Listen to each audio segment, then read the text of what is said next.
At my brother's wedding reception, my sick 8-year-old son lost his balance, bumped into the expensive wedding cake, and it fell to the floor and broke apart.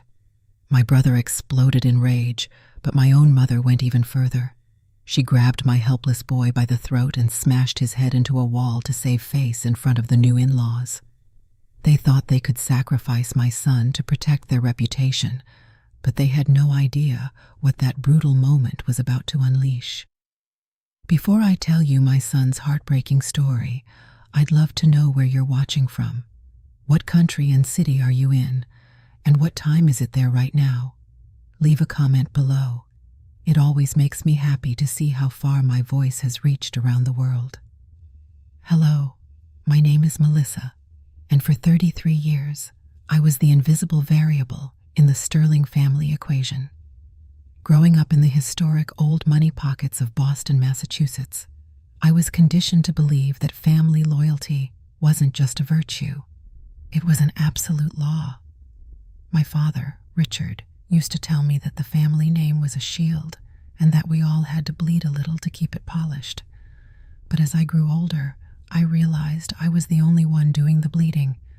I was the eldest, the hard-working daughter who pulled straight A's at Boston College, climbing the corporate ladder in healthcare administration, while my younger brother Brandon was treated like a genetic masterpiece who could do no wrong. I swallowed the neglect, convincing myself that if I just worked harder, stayed quieter, and gave more, they would finally see me. But my entire perspective on life shifted 8 years ago when my son Patrick was born. Patrick came into this world fighting. He was diagnosed with hydrophilus, a severe medical condition where an abnormal buildup of cerebral spinal fluid widening the ventricles puts intense, relentless pressure on the brain. To save his life, neurosurgeons had to implant a synthetic shunt inside his brain when he was just 3 weeks old to drain the fluid down into his abdomen. Because of his condition, Patrick's head was noticeably larger than other children his age. His physical balance was deeply compromised. His little legs often trembled under his own weight, and his hands possessed a permanent subtle shake that made simple tasks like holding a fork an uphill battle. Yet looking past the medical charts and the visible toll of his illness, Patrick was a beacon of pure, unfiltered innocence. He didn't know how to hate. He didn't understand why his grandparents looked past him during the holidays, or why his Uncle Brandon wouldn't even look him in the eye. When Patrick smiled, his whole face lit up, and he would wrap his small, fragile arms around my neck, whispering that I was his best friend. My husband, David, a steady, fiercely protective high school history teacher, and I built our entire universe around keeping Patrick safe. We knew his skull was fragile. We knew a sudden fall, a harsh blow, or a malfunctioning shunt could cause irreversible neurological damage, or worse. David and I worked opposing shifts, budgeted every single dollar down to the cent, and poured our souls into Patrick's physical therapy. I had long given up on receiving any love from my biological parents, but I foolishly believed that underneath their cold, aristocratic exterior, they possessed enough basic human decency to leave my innocent child alone. I was completely wrong to understand the monster my mother became in that ballroom. You have to understand exactly what I sacrificed for this family and how my father and brother stripped me of my dignity years before. 9 years ago, I was a 24-year-old woman working 60 hours a week, surviving on black coffee and sheer willpower. I had saved up every single penny to buy my absolute dream car, a brand new charcoal gray BMW 3 Series. It was the first tangible proof that I could succeed without my father's approval or my mother's backhanded compliments. I kept it pristine. It was my pride and joy. A year later, I was 7 months pregnant with Patrick. My feet were swollen, my back ached constantly, and the summer heat in Boston was suffocating.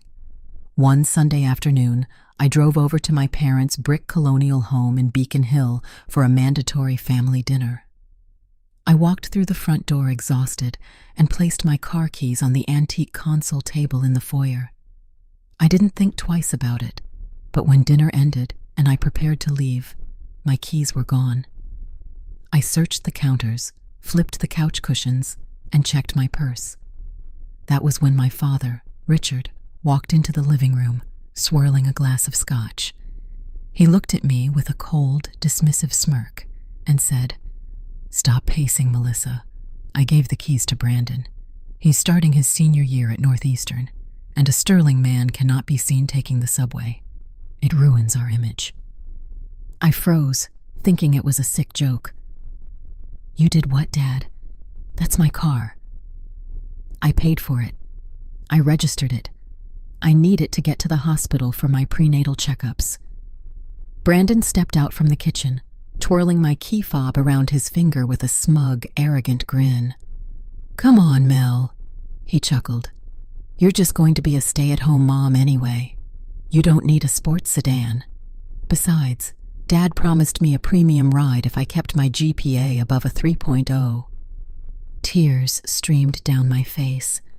I turned to my mother, Eleanor, expecting her to defend me. Instead, she didn't even look up from her iPad. "Don't be so dramatic, Melissa," she sighed. "Your brother needs to network with the right crowd. You can always buy a used minivan." Furious, I marched toward Brandon and reached for my keys. "Give them back right now, Brandon, or I'm calling the police." Before my hand could even touch the keys, my father's hand flew across the room. The impact was a brutal, blinding flash. His palm slammed into my cheek so hard that I stumbled backward, my pregnant belly hitting the edge of the dining table. I cried out, clutching my stomach in sheer panic. "You will not disrespect your brother, and you will not threaten this family with the police," Richard roared, towering over me, his face red with rage. "A good sister sacrifices for her brother's future. You will hand over the title tomorrow, or you are dead to us." I stood there heavily pregnant, my face burning from my own father's strike, watching my brother slide into the driver's seat of my hard-earned car and speed away. David was furious when I told him, but I begged him not to escalate it. I was terrified the stress would harm the baby. We moved into a modest apartment, cut all financial ties, and I signed over the title just to buy my peace. Meanwhile, my parents spent the next several years draining what was left of their own credit and secretly liquidating my grandfather's trust fund, money that was supposed to be my inheritance just to keep Brandon afloat in high society. They needed him to look like a millionaire because they had targeted their ultimate prize, Vanessa Vance, the daughter of a billionaire real estate tycoon, and they were willing to crush anyone who got in the way of that illusion. By the time Brandon proposed to Vanessa Vance, my biological family had successfully built a fortress of lies. To the Vance family, the Starings were an elite old money dynasty whose wealth was as solid as the brick foundations of Beacon Hill. In reality, they were a house of cards living on maxed-out lines of credit, forged financial statements, and the stolen remains of my grandfather's estate. Eleanor spent an entire year engineering the wedding of the century at the historic Grand View Ballroom in downtown Boston. It was an exercise in pure, unadulterated vanity. Every single detail, from the imported white orchids to the 5-piece string quartet, was chosen to project an image of effortless opulence. They needed this marriage to go through. Vanessa's billionaire father, Arthur Vance, was planning to bring Richard and Brandon into his global real estate firm, a move that would permanently bail my parents out of their hidden crushing debt. David and I wanted absolutely nothing to do with this circus. For 8 years, we had lived in a completely different reality, one measured in speech therapy milestones, neurology appointments, and the quiet joy of watching our son Patrick learn to navigate a world that felt too heavy for his fragile frame. But 2 weeks before the wedding, Eleanor showed up at our modest apartment unannounced. She didn't come out of love. She came with a calculated agenda. The Vances pride themselves on their philanthropy and family values, Eleanor said, her eyes scanning our small living room with visible disgust. They know you have a child, Melissa. If you don't bring Patrick to the reception, It will look like we are hiding something. It will look like we lack transparency. You will bring him, dress him in a tailored suit, and keep him seated during the cocktail hour so Vanessa's mother can see what a charitable, supportive family we are. Patrick is not a prop for your social climbing mom, I snapped, my grip tightening around my coffee mug. His balance has been terrible this week. The noise, the flashing lights, the crowded rooms, it completely disorients him. It's dangerous for his condition. Eleanor scoffed, waving her manicured hand in dismissal. He just needs to sit still for an hour. Melissa, don't ruin this for your brother. Brandon's entire future depends on the Vances seeing a perfect united family. Richard and I have invested too much into this day to let your overprotective paranoia get in the way. Against my better judgment, and after endless pestering from my father, I finally relented. I agreed to bring Patrick to the reception for just 1 hour, under the strict condition that David and I would keep him far away from the chaotic main floor. David was deeply uneasy about it, but he agreed to stay close by my side. On the day of the wedding, as I pulled a tiny navy blue tuxedo over Patrick's fragile shoulders and adjusted his clip-on tie, he looked up at me with his large, innocent eyes and whispered, "Do I look handsome like Daddy, Mom?" My heart swallowed a lump of pure guilt. I had no idea that by bringing my sweet boy into that den of wolves, I was marching him directly into a nightmare. The Grand View ballroom was suffocating. Chandeliers cast a blinding, heavy glow over 400 guests draped in diamonds and designer tuxedos, their laughter clinking against crystal glasses. David and I immediately found a quiet corner near the heavy velvet drapes on the perimeter, keeping Patrick between us. The noise was already overwhelming for him. His small hand gripped mine with a trembling intensity, and his large, heavy head tilted slightly as he struggled to process the sensory overload. In the center of the room, standing on an elevated, spotlighted mahogany stage, was the crown jewel of Eleanor's vanity, Brandon's custom-made 7-tier geometric wedding cake. It was a towering masterpiece of sugar glass, edible gold leaf, and delicate cascading white orchids, rumored to have cost an exorbitant $1,000. It was positioned perfectly so that every high society guest and photographer would capture it. "Mommy," Patrick whispered, his voice cracking slightly as he pulled on my sleeve. "My throat is really dry. Can I please have some water?" "Of course, sweetie," I said, looking across the crowded room toward the bar. The lines were packed with schmoozing executives. "David, can you grab him a bottle of water from the server station? I'll hold on to him right here." "I'll be right back," David murmured, kissing the top of Patrick's head before stepping into the sea of guests. As soon as David vanished, the room swelled with a sudden burst of applause. Bon and Vanessa were making their grand entrance, walking toward the center stage for the cake-cutting ceremony. The crowd surged forward, creating a wall of moving bodies that separated me from Patrick for a split second. The sudden movement and the booming speakers startled him. Disoriented, Patrick took a shaky step backward, his little legs losing their balance. His foot caught on the heavy pooling hem of the linen tablecloth, draped over the cake's elevated platform. In a desperate, panicked attempt to steady himself, Patrick's hands flew forward. His fingers latched onto the edge of the platform, but the momentum was too much. The entire structure wobbled with a sickening slow-motion trajectory. The massive, top-heavy $1,000 cake groaned and toppled forward, crashing onto the hardwood floor in a violent explosion of frosting, shattered sugar glass, and collapsing tears. The music violently cut out. The ballroom fell into a dead, horrifying silence. Patrick was sitting on his knees in the middle of the white, sticky ruin, his face covered in icing, gasping in terror as 400 pairs of eyes locked onto him. Vanessa let out a piercing, dramatic shriek, staring at her ruined gown, while Brandon's face twisted into an ugly, venomous sneer. But it was Eleanor who moved first. Blinded by pure, unadulterated societal rage, my mother flew across the ballroom like a demon. Before I could even push through the crowd, She reached Patrick. She didn't check to see if he was cut by the sugar glass. Instead, she wrapped her manicured fingers tightly into his fine, soft hair, violently yanking him to his feet. "You miserable, clumsy freak," Eleanor roared, her voice screeching through the silent hall, echoing into the microphone of a nearby videographer. "You ruined it. You ruined everything.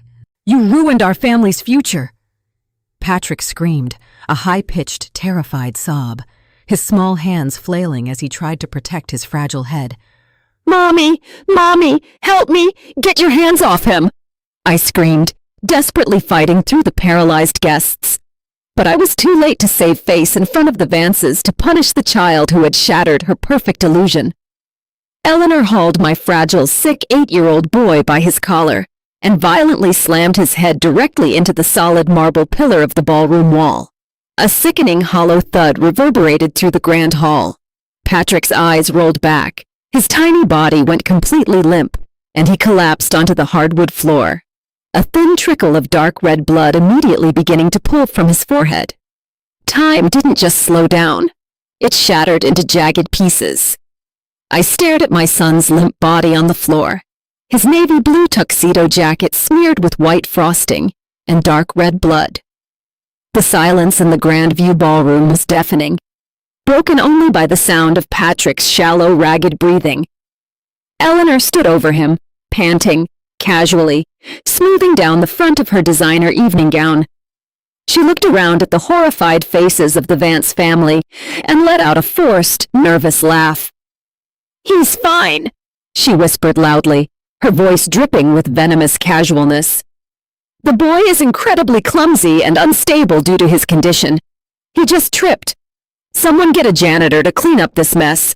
A blood-curdling scream tore from my throat, a sound so raw and primal I didn't even recognize it as my own.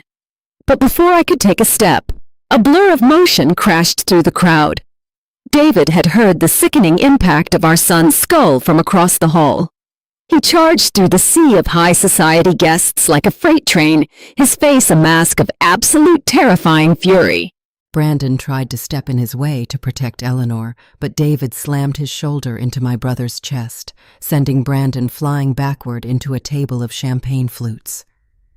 David dropped to his knees on the sticky floor, his hands trembling violently as he cradled Patrick's head, his fingers instantly staining with blood. "He's unresponsive, Melissa," David yelled, his voice cracking with an agonizing panic. "Call 911 right now." I looked up from David's tear-streaked face to my parents. My father, Richard, was glaring at me, his eyes boring into mine as he subtly shook his head, mouthing the words, "Don't you dare make a scene." Brandon was nursing his bruised chest, his face twisted in a sneer, while Eleanor was already turning back to Vanessa's mother, trying to spin a lie to salvage the night. In that exact square inch of the ballroom, the submissive, quiet daughter they had spent 33 years breaking finally died. The fear vanished. The desire for their love was utterly incinerated. A cold, calculated, and terrifying clarity took over my entire being. I wiped the tears from my cheeks, looked my mother dead in her cruel aristocratic eyes, and made a silent vow to the universe. I am going to destroy every single one of you before this night is over. While David's hands shook as he pulled out his phone to call 911, screaming for an ambulance and police backup, I didn't waste a single heartbeat. I didn't scream at Eleanor. I didn't engage in a petty physical brawl. Instead, I marched with an eerie, terrifying calm straight toward the main stage, where the wedding DJ was frozen in shock. I tore the wireless microphone right out of his hand and flicked the switch to the maximum volume. The feedback squealed through the high-end speakers, cutting through the panicked murmurs of the 400 guests like a razor blade. Every single face in the Grand View ballroom locked onto me. "Look at her," my voice boomed, rattling the crystal chandeliers overhead as I pointed the microphone directly at Eleanor. Look at the elegant high society Eleanor Sterling. You all just witnessed her commit a felony. You all just watched her violently assault an 8-year-old disabled child because he knocked over a piece of sugar and flour. Melissa, shut your mouth right now. My father, Richard, roared, his face turning a dangerous shade of crimson as he lunged toward the stage to grab me. Don't you dare step on this stage, Richard. I fired back into the microphone, my voice steady, cold, and absolute. The whole room is going to hear the truth tonight. You want to talk about family values to the Vances? Let's talk about how you struck your pregnant daughter across the face 9 years ago to steal her car for your golden boy, Brandon. Let's talk about how you broke into my grandfather's estate funds, forged my signature, and stole my inheritance just to pay for this fake, fraudulent lifestyle. Gasps rippled through the crowd. I watched Arthur Vance, the billionaire patriarch, stiffen, his eyes narrowing as he turned a piercing, judgmental gaze toward my father. The Starings don't have old money, Arthur, I yelled into the microphone, looking directly into the eyes of the billionaire. They are drowning in debt, living on forged bank statements, and they built this entire wedding on a foundation of lies and stolen money just to trap your daughter into a financial lifeline. And tonight, to protect that lie, my mother put my son's life in danger. Eleanor was trembling now, her face completely pale as she realized her precious reputation was evaporating in real time. She tried to approach Vanessa's mother, sobbing, "She's hysterical. She's lying." But Mrs. Vance visibly recoiled, stepping away from her as if Eleanor were a diseased animal. The illusion was dead. The execution had begun. The heavy double doors of the Grand View ballroom burst open, and the high society crowd parted like the Red Sea. The sharp blue and red strobe lights from the emergency vehicles outside cut through the elegant stained glass windows, completely drowning out the remaining warmth of the reception hall. 4 Boston police officers marched in, their boots clicking heavily against the marble floor, accompanied by 3 paramedics rushing a collapsible gurney toward the stage. "Over here!" David shouted, his voice as he kept pressure on the back of Patrick's head with his suit jacket, which was now heavily soaked in blood. The paramedics immediately dropped to their knees around my son. I dropped the microphone onto the stage with a loud ringing thud and ran to David's side, my heart hammering against my ribs. Seeing Patrick's pale face, his eyes half closed as the medical team placed a neck brace on him and checked his pupillary response, tore a fresh hole through my soul. Because of his hydrophilus, any head trauma could cause his internal shunt to dislodge or fail, creating an immediate life-threatening spike in intracranial pressure. "We need to transport him to Boston Children's Hospital immediately," the lead paramedic said, his face grim as they carefully lifted Patrick onto the gurney. "His vitals are unstable, and we need an emergency CT scan." As they wheeled Patrick toward the exit, the police officers blocked the perimeter. The lead officer, a stern-looking man named Sergeant Miller, looked around the chaotic room. "Who called 911? What happened here?" Before my father or brother could utter a single defensive lie, I stepped forward, my voice dripping with pure ice. "My name is Melissa.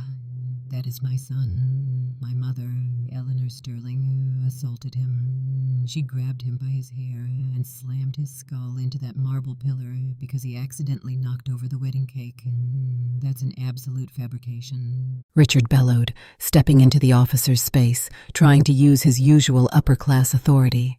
"The child is severely disabled and lost his balance. My wife tried to catch him. My daughter is mentally," clears throat, "unstable and attempting to ruin her brother's wedding." Sergeant Miller didn't blink. He looked at Brandon, who was nodding aggressively, and then looked over at the venue's tech booth. David stood up, wiping Patrick's blood from his hands onto a napkin. "Officer, the venue manager is a close friend of mine. The entire incident was captured in high definition on the ballroom's perimeter security cameras. The footage has already been backed up." Hearing this, Eleanor let out a pathetic, choked gasp, her hands flying to her mouth. Sergeant Miller turned to his officers and gave a sharp nod. Secure the footage and put her in cuffs. In front of 400 of Boston's most elite citizens, 2 officers grabbed Eleanor's arms, pulling them behind her back. The metallic click of the handcuffs echoing through the ballroom was the most beautiful sound I had ever heard. The dominoes fell with a terrifying, beautiful velocity. The moment the handcuffs locked around Eleanor's wrists, the billionaire Vance family made their move. Arthur Vance walked straight up to my brother Brandon, looked him dead in the eye, and said, "You and your parents are monsters. The merger is off. The funding is pulled, and if you ever contact my daughter again, I will personally ensure you never find employment in this country." Vanessa tore her diamond engagement ring off her finger, threw it directly into Brandon's face, and walked out of the Grand View ballroom, taking her entire high society network with her. The wedding was officially canceled on the spot, leaving my family with a ruined reputation and a mountain of fraudulent debt they could never repay. While Eleanor was dragged out to a police cruiser in her cake-stained evening gown, sobbing and begging the officers to watch her designer dress, David and I were in the back of the ambulance holding Patrick's cold, trembling hand. The drive to Boston Children's Hospital felt like an eternity. For 3 agonizing days, we lived in the neurological intensive care unit. Patrick underwent 2 emergency surgeries. The impact had indeed damaged his synthetic shunt, causing fluid to rapidly build up in his brain. But Patrick was a fighter, supported by top-tier neurosurgeons and the unwavering love of his father and me. He pulled through. The legal system showed absolutely no mercy to my biological family. The security footage from the ballroom was undeniable. Eleanor was convicted of aggravated felony child abuse and assault on a protected individual, and the judge sentenced her to 4 years in state prison. But the justice didn't stop there. With Eleanor behind bars, David and I handed over all the evidence of my father's previous physical abuse, along with the forensic bank trails showing how Richard had forged my signature to liquidate my grandfather's trust fund. The state prosecutors hit Richard and Brandon with grand larceny, forgery, and financial fraud charges. To pay back the venue, the vendors, and the stolen trust money, a court-ordered liquidation forced my father to sell the Beacon Hill colonial home. They were pushed into absolute humiliating bankruptcy. Today, my father lives in a cramped rented room, while Brandon, the golden boy who couldn't be seen taking the subway, now works a minimum-wage graveyard shift at a local warehouse just to pay off his court fines, completely blacklisted by high society. As for us, out of the ruins of that toxic ballroom, we built an empire of peace. The court ordered the full restoration of my grandfather's trust fund to me, which David and I immediately placed into a protected medical and educational trust for our son. Today, Patrick is completely healthy. His new state-of-the-art shunt is perfectly managed. His balance has improved drastically through intensive physical therapy, and he is a thriving, brilliantly happy child who loves to play soccer in our new backyard. I look at my brave boy and my fiercely loyal husband David, knowing that by choosing to stand up and destroy the monsters who shared my blood, I gave my real family the absolute gift of freedom, success, and unbreakable peace. If you found strength in my story today, please hit subscribe and share your thoughts in the comments below.